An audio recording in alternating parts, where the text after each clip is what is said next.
ದರ್ಶನ್ ಸರ್ಗೂ ಹೋಗಿ ಇನ್ವಿಟೇಷನ್ ಕೊಟ್ರಿ ಅಂತ ಹೇಳಿದ್ರು. ಚಿಕ್ಕಂದ್ರಿಂದ ನೋಡಿ ಅಂದರೆ ರಕ್ಷಿತಾ ಮೇಡಮ್ ಹೇಳಿದರು, ಕಲಾಸಿಪಾಳ್ಯ ಸಿನಿಮಾದಿಂದ ತುಂಬ ಚಿಕ್ಕೋದ್ರಿಂದ ರಾಣನ್ನ ನೋಡ್ಕೊಂಬಂದಂಥದ್ದು.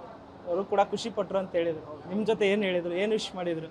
ಅಲ್ಲ, ಹೋಗಿದ್ವಿ ಅವ್ರಿಗೆ ಫಸ್ಟ್ ಕಾರ್ಡ್ ಕೂಡ ಹೋಗಿದ್ವಿ ನಾವು, ನಮ್ಮ ಅಕ್ಕ ನಾನು ಹೋಗಿದ್ವಿ. ಹೋಗಿದ್ವಾಗ ಅಫ್ಕೋರ್ಸ್ ಅವ್ರು ಫಸ್ಟು ಏನೋ ಮದುವೆ ಏನೇನೋ ಅಂದರೆ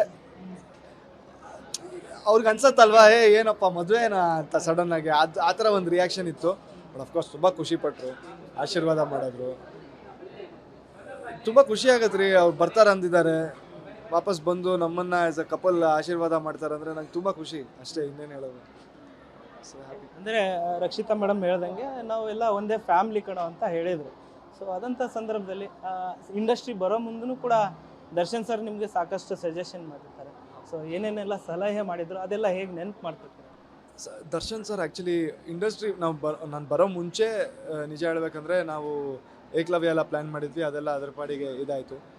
ಏಕಲವ್ಯ ಎಲ್ಲ ಆದಮೇಲೆ ಅವ್ರು ನನಗೆ ಆಗಾಗ ನಾವು ಸಿಕ್ಕಿದ್ವಾಗ ಸಜೆಷನ್ ಅಂತಾರೆ, ಅವ್ರದ್ದು ಒಂದು ಎಕ್ಸ್ಪೀರಿಯನ್ಸ್ ಪ್ರಕಾರ ಅವರು ಹೇಳ್ತಾರೆ, ಅಂದರೆ ಮಾಡ್ತಾ ಇರಬೇಕು, ಇದು ಮಾಡಬಾರ್ದು, ಅದೆಲ್ಲ ಇರುತ್ತೆ.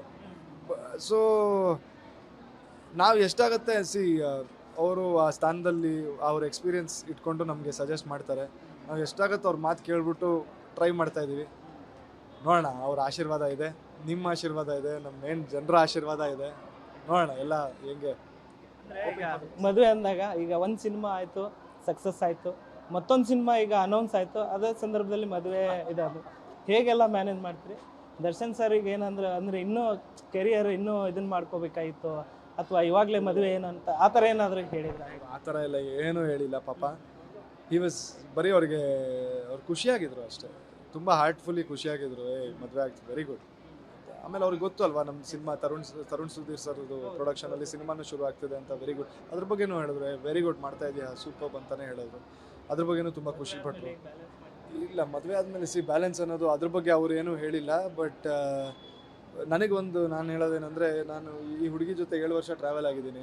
ಆ ಟ್ರಾವೆಲಲ್ಲಿ ಅವ್ರು ನನ್ನ ಕಾಯಿಸಿದ್ವಾಗಲೇ ಅವ್ರು ಕಾದ್ರು 7 ವರ್ಷ. ಹಂಗಿರುವಾಗ ಅವ್ರು ನನ್ನ ಬಗ್ಗೆ ತುಂಬ ಚೆನ್ನಾಗಿ ಅವರು ಅರ್ಥ ಮಾಡ್ಕೊಂಡಿದ್ದಾರೆ. 100% ಮುಂದೆನೂ ಈ ವಿಷಯದಲ್ಲಿ ನನಗೆ ಯಾವುದು ಕಷ್ಟ ಬರಲ್ಲ ಅಂತ ಅಂದ್ಕೊಂಡಿದ್ದೀನಿ.